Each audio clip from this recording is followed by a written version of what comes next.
ಲಂಚ ಸ್ವೀಕರಿಸುತ್ತಿದ್ದ ವೇಳೆಯೇ ಭಟ್ಕಳ ಪುರಸಭೆ ಮುಖ್ಯಾಧಿಕಾರಿ ನೀಲಕಂಠ ಮೇಸ್ತಾ ಲೋಕಾಯುಕ್ತ ಪೊಲೀಸರ ಬಲೆಗೆ ಬಿದ್ದಿದ್ದಾರೆ. ಲಂಚ ಸ್ವೀಕರಿಸುತ್ತಿರುವ ವೇಳೆ ಭಟ್ಕಳ ಪುರಸಭೆಯ ಮುಖ್ಯಾಧಿಕಾರಿ ನೀಲಕಂಠ ಮೇಸ್ತಾ ಲೋಕಾಯುಕ್ತ ಬಲೆಗೆ ಬಿದ್ದಿದ್ದಾರೆ.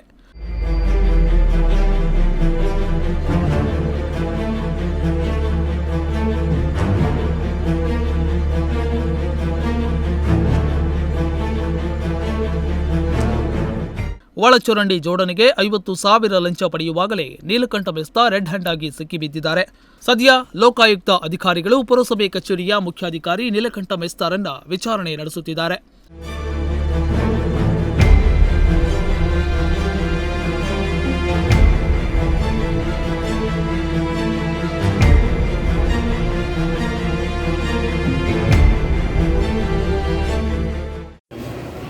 ಶ್ರೀ ಮಹೋತ್ತೇಶ್ ಅವರು ನಮ್ಮ ಪೊಲೀಸ್ ಸ್ಟೇಷನ್ ಬರ್ತಾರೆ, ಕಾರವಾರ ಲೋಕಾಯುಕ್ತ ಪೊಲೀಸ್ ಸ್ಟೇಷನ್ಗೆ. ಅವರ ಅಂಕಲ್ದು ಇಲ್ಲಿ ಸೂಸಂಗಡಿಯಲ್ಲಿ 20 ಗುಂಟ ಜಾಗ ಇರುತ್ತೆ. ಅವರು ಚೆನ್ನೈಯಲ್ಲಿ ಕೆಲಸ ಮಾಡ್ತಾಯಿರ್ತಾರೆ, ಹ್ಯಾಂಡ್ಲೂಮ್ ಬಿಸ್ನೆಸ್ ಮಾಡ್ತಾಯಿರ್ತಾರೆ. ಸೊ ಅವರು ಮನೆ ಕಟ್ಟಲಿಕ್ಕೆ 2003 ಪರ್ಮಿಷನ್ ತಗೊಳ್ತಾರೆ. ಆದರೆ ಅವರಿಗೆ ಮನೆ ಕಟ್ಟಲಿಕ್ಕೆ ಆಗಿರಲ್ಲ. ಅದ ನಂತರ ಅವರು ಅದನ್ನು ಎಕ್ಸ್ಟೆನ್ಷನ್ ಮಾಡಿ 2015 ಮನೆ ಕೆಲಸ ಕಂಪ್ಲೀಟ್ ಆಗುತ್ತೆ. ಕನ್ಸ್ಟ್ರಕ್ಷನ್ ಆದ್ರೂ ಕೂಡ ಆ ಮನೆಗೆ ಅವರು ಹೋಗಿರಲ್ಲ ಅವರ ಅಂಕಲ್.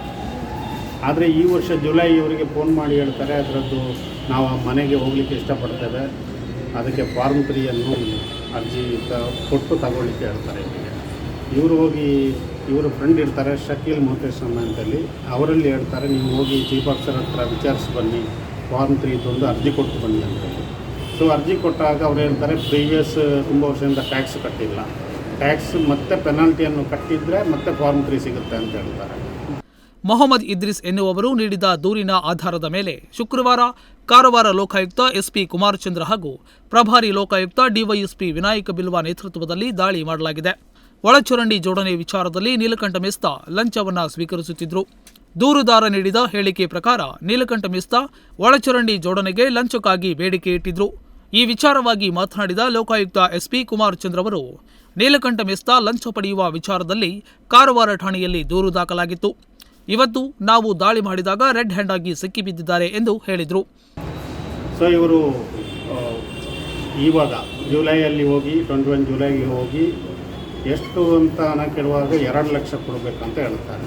ಸೊ ಇವರ ಅಂಕಲ್ ಹತ್ರ ಮಾತಾಡಿ ಅವ್ರು ಹೇಳ್ತಾರೆ 2 ಲಕ್ಷ ಕೊಡಿ ಅಂತ ಹೇಳ್ತಾರೆ. ಅದರಂತೆ ಇವರು ಶಕೀಲ್ ಅವರಲ್ಲಿ 2 ಲಕ್ಷ ಕೊಟ್ಟು ಕಳಿಸ್ತಾರೆ. ಶಕೀಲ್ ಅವರು 2 ಲಕ್ಷ ಕೊಟ್ಟು ಇವರು ಮನೆಗೆ ಬರಲಿಕ್ಕೆ ಹೇಳ್ತಾರೆ. ಚೀಫ್ ಆಫೀಸರ್ ಮನೆಯಲ್ಲಿ 2 ಲಕ್ಷ ತಗೊಂಡು 90,068ಗೆ ರಿಸಿಪ್ಟ್ ಕೊಡ್ತಾರೆ. ಸೊ ಬ್ಯಾಲೆನ್ಸ್ ಅಮೌಂಟ್ ಕೇಳುವಾಗ ಇವ್ರು ಕೊಡಲ್ಲ. ಬ್ಯಾಲೆನ್ಸ್ ಅಮೌಂಟು 1,09,932 ಇರುತ್ತೆ. ಅದನ್ನು ಕೂಡ ಅವರು ಇಟ್ಕೊಂಡಿರ್ತಾರೆ. ಸೊ ಅದ ನಂತರ ಕೂಡ ಫಾರ್ಮ್ 3 ಇಶ್ಯೂ ಮಾಡಿರಲ್ಲ.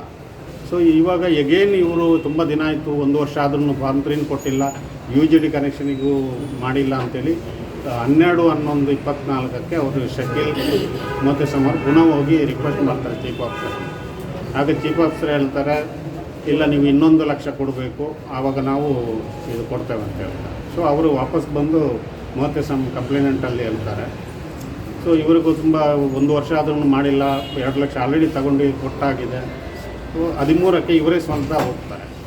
ಇನ್ನು ಲೋಕಾಯುಕ್ತ ದಾಳಿ ವೇಳೆ ಪ್ರಸಾದ್ ಪನ್ನೇಕರ್ ಹಾಗೂ 14 ಜನ ಲೋಕಾಯುಕ್ತ ಸಿಬ್ಬಂದಿಗಳು ಉಪಸ್ಥಿತರಿದ್ದರು.